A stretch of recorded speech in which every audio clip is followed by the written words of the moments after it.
My name is Geoffrey Duke. I'm a member of the Cluster Munition Coalition, and I live in South Sudan. Earlier this year, the UN Mine Action Service found evidence that the cluster munitions have been used in South Sudan in an area not previously known to have been contaminated prior to December 2013. This has been devastating news, especially given the existing burden of cluster munition contamination that my country struggles to clear. The perpetrators are yet to own up. Imagine you live daily with an unexploded submunition by your side. Imagine this unexploded submunition waiting day by day, month by month, and even year by year, like a real submunition in the ground, waiting to either be cleared or as many thousands of people living in the shadow of cluster munitions know, waiting to claim a victim. This metaphorical submunition is yours today by joining the convention or by encouraging others to do so. Universalization of this treaty is a goal you can achieve. Please don't leave it any longer.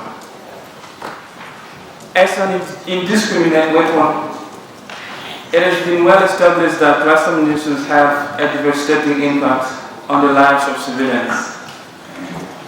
The global norm against the use, production, stockpiling, and transfer of cluster munitions is growing stronger and stronger. And most countries no longer want to be associated with the weapon.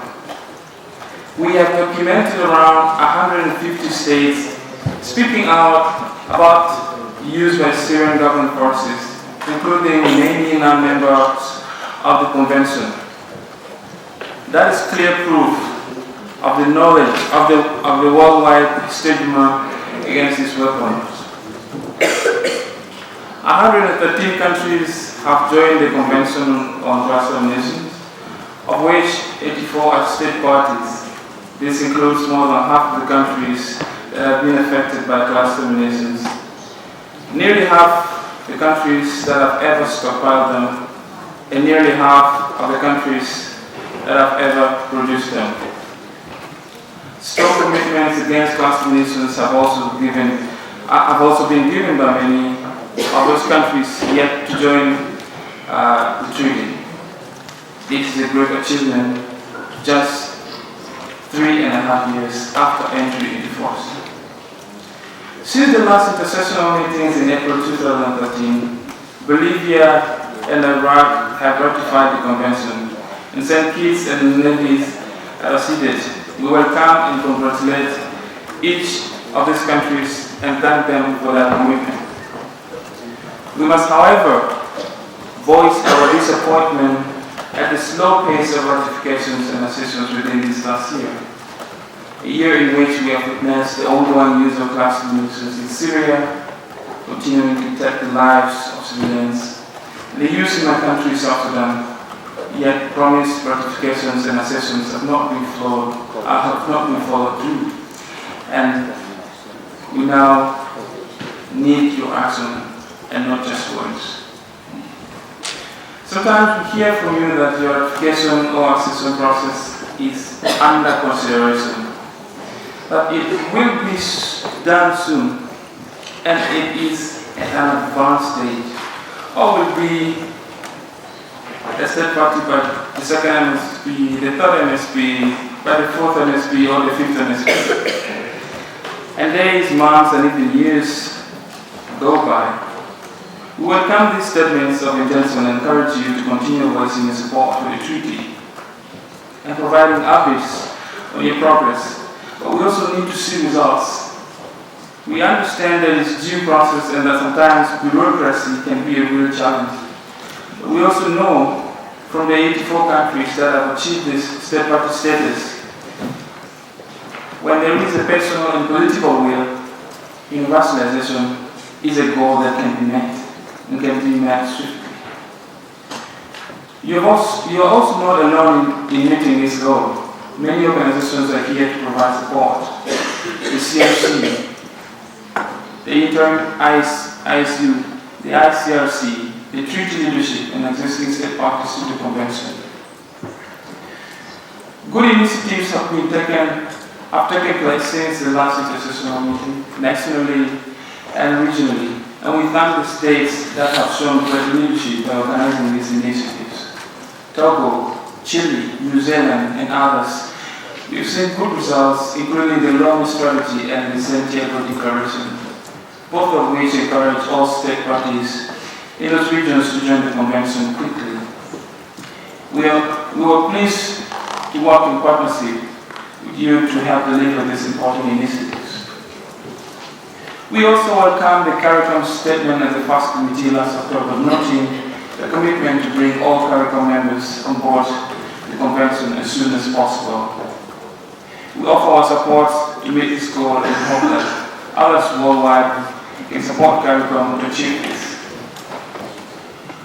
We would like to thank the coordinators of the universalization, Norway and Ghana, and previous coordinator, Portugal, as well as those state parties participating in the universalization team of governments led by Portugal and Ghana. We would also like to commend the President of the Convention, Zambia, for prioritizing universalization during its leadership. Promotion of universalization needs to come from a much broader group of states. However, all state parties have a legal duty under Article 21 to promote universalization of the treaty.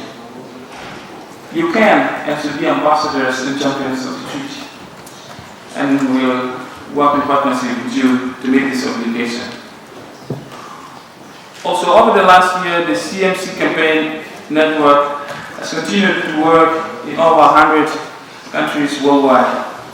We advocate for the treaty, share expertise and resources, work in partnership with states and the treaty leadership to deliver results, and raise awareness of the devastating impact of cluster munitions. Our collective global strength comes from national campaign members who work mostly voluntarily and via small grants to support the work of the convention on cluster munitions. We are here to support you to make this convention a success. Last year marked a milestone for the CMC as we reached our 10th anniversary. We marked two even more important milestones: the 5th anniversary of the adoption of the convention in Dublin on May 30th, 2008, and the 5th anniversary of the signing of the convention in Oslo on December 3rd, 2008. CMC campaigners promoted the anniversaries worldwide, and we thank states that joined us, including those who braved the call for a candlelit vigil and protocol here in Geneva in December. We cannot let these anniversaries pass without respectively reminding the 21 countries that signed the convention on December 3rd, 2008, but are yet to ratify to do so without further delay. This includes Benin, Colombia, Republic of Congo, Kenya, Madagascar, Namibia, Somalia, South Africa, Tanzania, and Uganda. We also urge the 18 countries that adopted the convention in Dublin in May 2008, but have yet to accede to keep their commitment and join the treaty without delay. This includes Argentina, Finland, Morocco, Serbia, Sudan, Timor-Leste, and Venezuela. In a week, that many of you are also here for the meeting of the Man Treaty. We ask Colombia, Thailand, Turkey, Zimbabwe, and other 46 state parties to that treaty, but have not yet joined the CCM. Why the delay? Don't abandon your role in the protection of civilians.